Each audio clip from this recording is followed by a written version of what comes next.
جاتی ہے۔ ایک بندہ گناہ کرتا ہے اور گناہ کرنے کے کچھ دیر بعد وہ پشیمان اور پریشان ہو جاتا ہے، تو رسول اللہ صلی اللہ علیہ وسلم نے فرمایا اللہ رب العزت جب وہ گناہ کرتا ہے اور اس کے بعد پشیمان ہو کر پریشان ہو کر اللہ سے توبہ کرتا ہے تو اللہ رب العزت کہتے ہیں اذنب عبدی ذنبا فعلم ان له ربا یغفر الذنب ویأخذ بالذنب۔ اللہ کے الفاظ ہیں جو رسول اللہ صلی اللہ علیہ وسلم نے بیان کیے ہیں، اذنب عبدی ذنبا، میرے ایک بندے نے گناہ کیا اور اس کو پتہ ہے اس کا ایک رب ہے جو اس کے گناہوں کو معاف بھی کر سکتا ہے اور اس کے گناہوں کو پکڑ بھی سکتا ہے۔ جیسے ہی اس بندے نے توبہ کی اللہ نے یہ الفاظ کہے کہ میرے بندے کو پتہ ہے کہ میں اس کو معاف کر سکتا ہوں اور میں اس کے گناہ کے اوپر سزا دے سکتا ہوں، لیکن میں رب ہوں، بنایا میں نے ہے،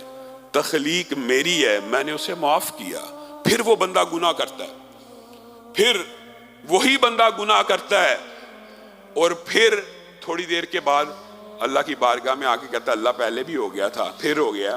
مجھے پھر معاف کر دے۔ پھر اللہ کہتا ہے اذنب عبدی ذنبا فعلم ان له ربا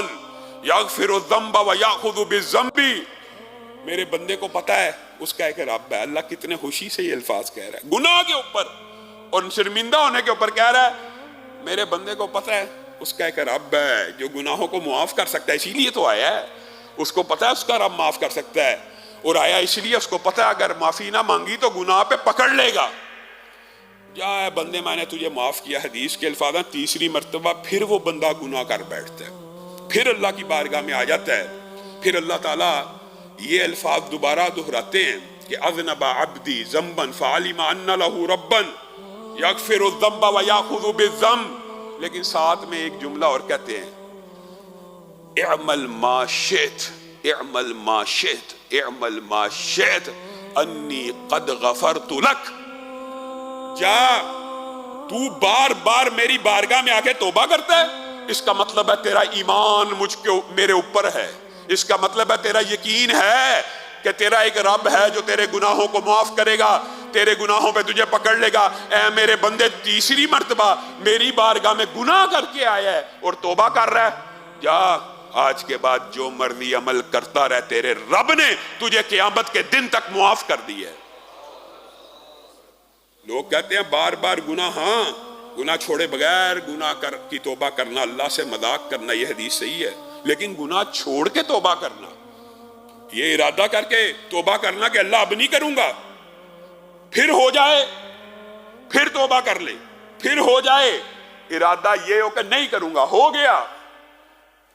ارادہ یہی ہو کہ نہیں کروں گا، ہو گیا، تو اللہ کی قسم آپ اور میں 3 مرتبہ اگر اپنے رب کی طرف لوٹ کر رجوع کر کے، اور ہمیں یہ امید اور یقین ہے ہمارا ایک رب ہے جو ہمارے گناہوں کو معاف کر دے گا، اور اگر معافی نہ مانگی تو پکڑ لے گا، یہ خوشخبری ہر اس بندے کے لیے ہے کہ جو اللہ کی بارگاہ میں ایک ہی گناہ کو 3 مرتبہ لے کے آئے اور اللہ کے خوف کی وجہ سے، اللہ کے سامنے کھڑے ہونے کے ڈر کی وجہ سے بار بار اللہ سے معافی مانگے، اس بندے کو اللہ تعالیٰ ایسے لوگوں میں شامل کر لیتے ہیں کہ یہ بندہ پکا مومن ہے، اس کو اپنے رب کے اوپر یقین ہے، اب اس کے لیے جنت کے پروانے اور جنت کی خوشخبریاں اور جنت کی بشارتیں ہیں۔